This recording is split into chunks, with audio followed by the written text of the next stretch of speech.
सुबह का वक्त था। सड़क के एक किनारे सुधाबाई अपने लकड़ी के छोटे से स्टूल पर बैठी, मछलियों का टोकरा आगे रखे, बड़े आराम से पलड़े से तोल रही थीं। उनकी उम्र लगभग 55 के करीब थी। चेहरे पर वक्त की मार साफ छलकती थी, मगर आंखों में अभी भी मेहनत की चमक थी।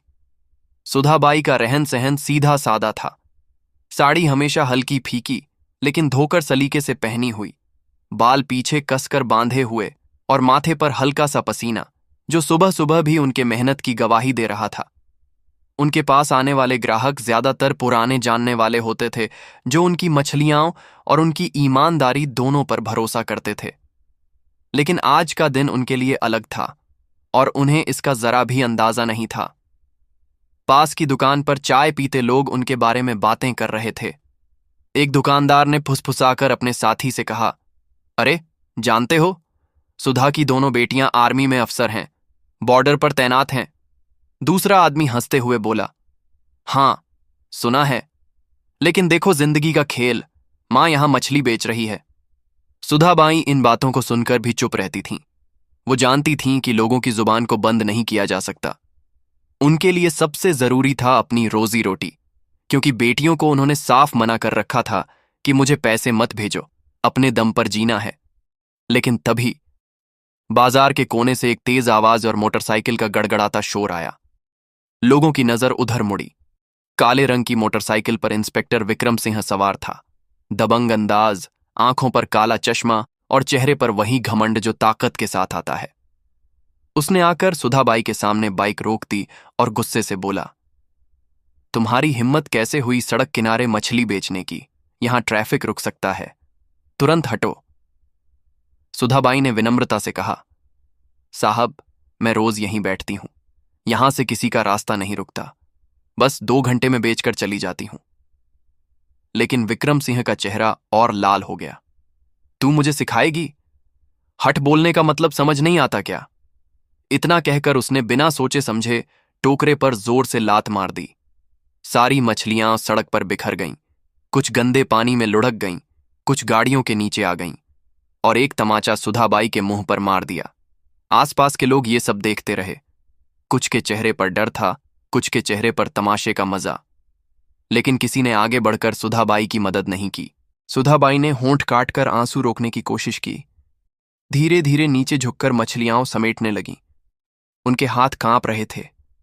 दिल में सिर्फ एक डर था, ये बात अगर मेरी बेटियों को पता चल गई तो वो चैन से नहीं बैठेंगी और मुसीबत और बढ़ जाएगी।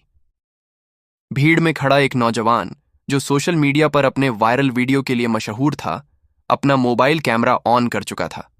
वो पूरे वाकये को रिकॉर्ड कर रहा था। इंस्पेक्टर का गुस्सा, सुधाबाई का अपमान और लोगों की बेरुखी।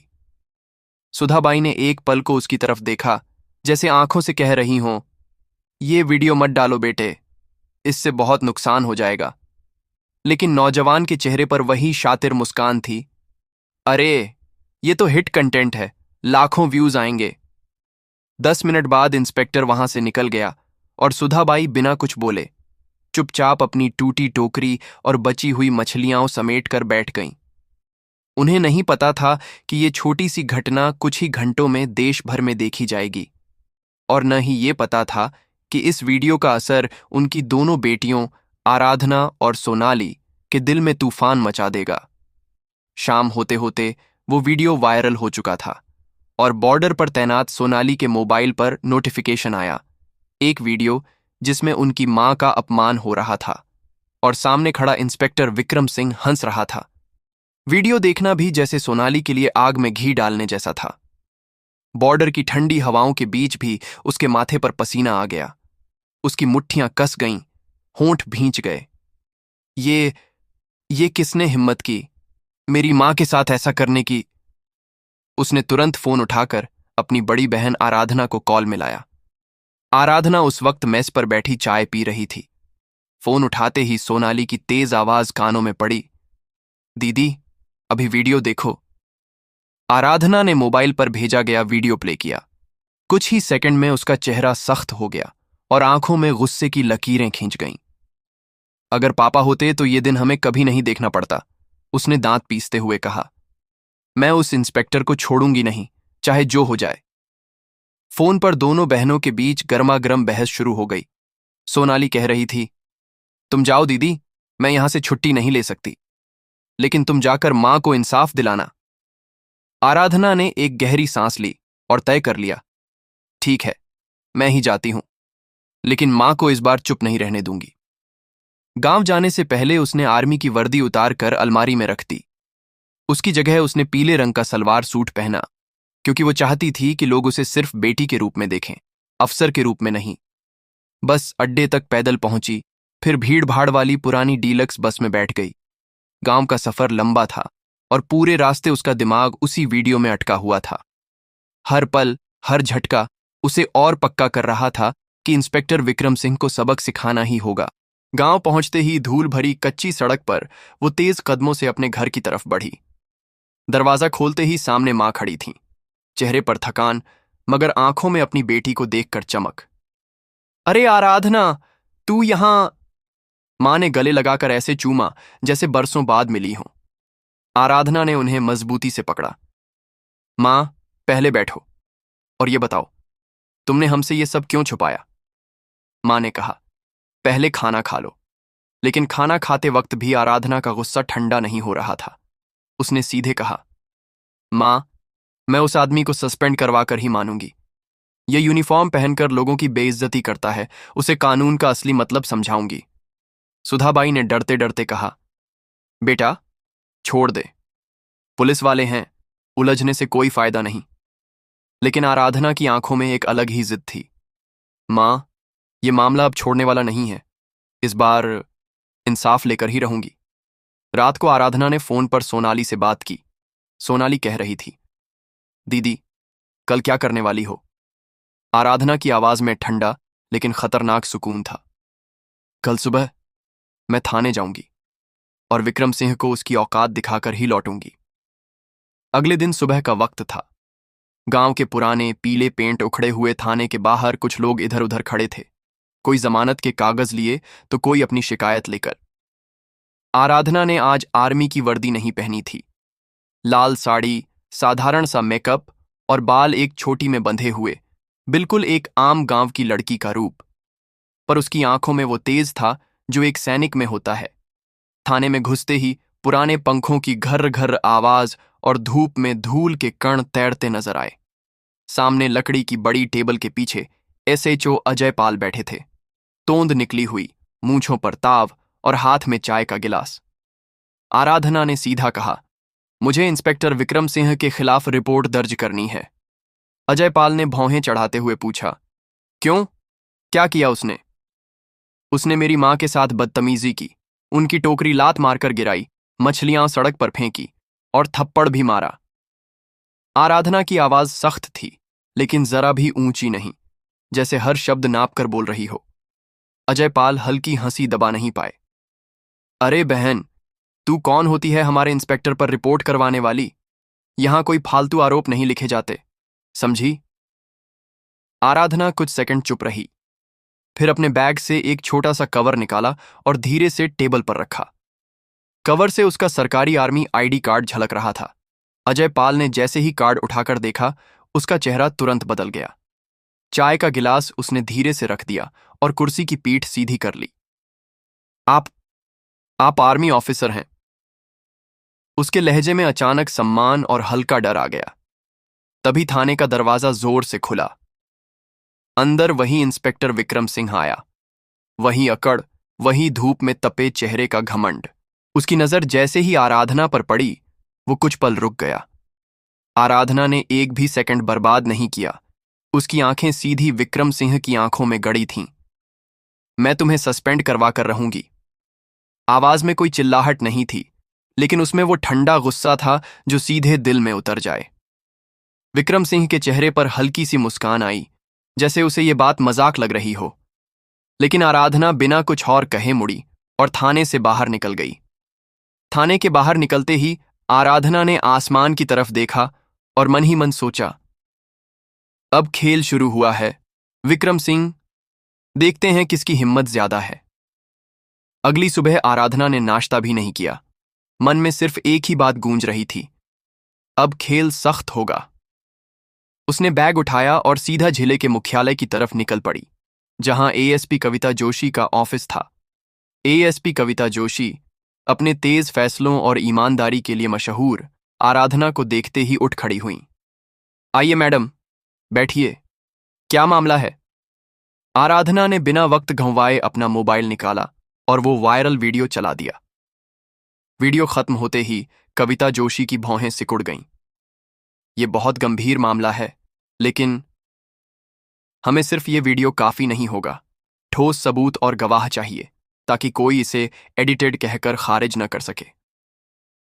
आराधना ने तुरंत सोशल मीडिया पर वो वायरल पोस्ट ढूंढना शुरू किया। कमेंट्स पढ़ते पढ़ते उसे एक यूजर नेम नजर आया, वही लड़का जिसने भीड़ में खड़े होकर वीडियो रिकॉर्ड किया था। उसने उससे चैट पर संपर्क किया, फिर मिलने के लिए बुलाया। लड़का पहले थोड़ा हिचकिचाया। मैडम, पुलिस मुझसे उलझेगी तो। आराधना ने मुस्कुराकर कहा, मैं आर्मी में हूं, तुम्हें कुछ नहीं होगा, बस सच का साथ देना है।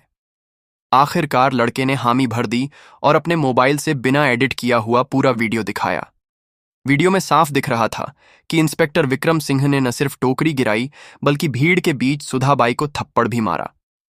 लड़के ने गवाह बनने के लिए कागज पर साइन कर दी। उसी दिन दोपहर में आराधना गवाह को साथ लेकर फिर एएसपी कविता जोशी के ऑफिस पहुंची। कविता ने वीडियो और गवाह का बयान देखा, फिर बिना देर किए डीएम रजत मेहरा को कॉल किया। सर, ये मामला गंभीर है, हमारे पास सबूत और गवाह दोनों हैं। डीएम रजत मेहरा ने कहा, वीडियो और गवाह मुझे भेजिए, मैं तुरंत फैसला लेता हूं। वीडियो देखते ही उनका चेहरा कठोर हो गया। कल सुबह 11 बजे प्रेस मीट होगी, मीडिया के सामने ये मामला रखा जाएगा। अगले दिन जिला कलेक्ट्रेट में प्रेस मीट का माहौल गर्म था। टीवी चैनलों के कैमरे, रिपोर्टरों की भीड़ और दर्जनों माइक टेबल के सामने सजे थे। आराधना अपनी मां का हाथ थामे मंच पर बैठी थी। एएसपी कविता जोशी और डीएम रजत मेहरा बगल में थे। प्रेस मीट शुरू होते ही आराधना खड़ी हुई। उसने सीधे कैमरों में देखते हुए कहा, ये मेरी मां है, एक आम औरत जो मेहनत से अपनी रोजी कमाती है। इनके साथ बदतमीजी करने वाला कोई गुंडा नहीं, बल्कि पुलिस की वर्दी पहनने वाला इंस्पेक्टर था। कानून अगर आम आदमी के लिए है, तो वर्दी वालों के लिए भी है। एएसपी कविता जोशी ने माइक्रोफोन संभालते हुए कहा, मैं सिफारिश करती हूं कि इंस्पेक्टर विक्रम सिंह और एसएचओ अजय पाल को तुरंत निलंबित किया जाए। सारे सबूत सामने थे। इसके बाद सारी नजरों के सामने डीएम ने आदेश पढ़ा, तत्काल प्रभाव से इंस्पेक्टर विक्रम सिंह और एसएचओ अजय पाल दोनों को निलंबित किया जाता है। मीडिया के कैमरों की फ्लैश लाइट्स लगातार चमक रही थीं। आराधना ने मां का हाथ दबाया। मां, अब इंसाफ की शुरुआत हुई है। जैसे ही प्रेस मीट का वीडियो टीवी चैनलों और सोशल मीडिया पर फैला, गांव में हलचल मच गई। गली गली, चौपालों और चाय की दुकानों पर बस एक ही चर्चा थी, अरे, सुधाबाई की बेटी आर्मी ऑफिसर है, वही है जिसने अपनी मां को इंसाफ दिलाया। हां भाई, देखना, अब कोई इस गांव की औरत को हाथ लगाने से पहले 100 बार सोचेगा। गांव की औरतें जो पहले डरकर पुलिस वालों से दूरी बनाती थीं, अब सुधाबाई के घर के बाहर इकट्ठी होकर उन्हें बधाई देने लगीं। थाने में भी आदेश पहुंच चुका था। एसएचओ अजय पाल अपने कमरे में बेचैनी से इधर उधर टहल रहा था। विक्रम सिंह से नजर मिलाते ही बोला, मैं कह रहा था ना, उस लड़की से पंगा मत लो, अब देख ले अंजाम। विक्रम सिंह ने कोई जवाब नहीं दिया, बस कुर्सी पर बैठा दीवार घूरता रहा। पहली बार उसकी अकड़ में हल्की सी दरार साफ नजर आ रही थी। टीवी चैनलों पर लगातार हेडलाइन चल रही थी, आर्मी ऑफिसर ने दिलाया मां को इंसाफ, वायरल वीडियो बना हथियार। रिपोर्टर बाहर से लाइव बता रहे थे कि कैसे एक बेटी ने सबूत, गवाह और कानूनी दांवपेंच से उन पुलिस वालों को घुटनों पर ला दिया। गांव के बच्चों ने टीवी पर आराधना को देखा तो जोर से बोले, ये हमारी दीदी हैं। एक हफ्ते बाद पुलिस विभाग की जांच रिपोर्ट आ गई। जांच में दोनों अफसर, इंस्पेक्टर विक्रम सिंह और एसएचओ अजय पाल, दोषी पाए गए। पुलिस मुख्यालय से आदेश जारी हुआ, दोनों अफसरों को बर्खास्त किया जाता है और उनके खिलाफ आपराधिक मामला दर्ज किया जाएगा। ये खबर सुनते ही सुधाबाई के घर में लोगों का तांता लग गया। किसी ने मिठाई लाकर दी तो कोई फूलों का हार। लेकिन सुधाबाई की आंखों में बस आंसू थे। उन्होंने आराधना को कसकर गले लगाया और कांपती आवाज में कहा, बेटी, तूने सिर्फ मेरा नहीं, इस पूरे गांव का सिर ऊंचा कर दिया। आराधना ने मुस्कुराकर मां के आंसू पोंछे। मां, ये तो बस शुरुआत है। अब कोई भी औरत चुप नहीं बैठेगी।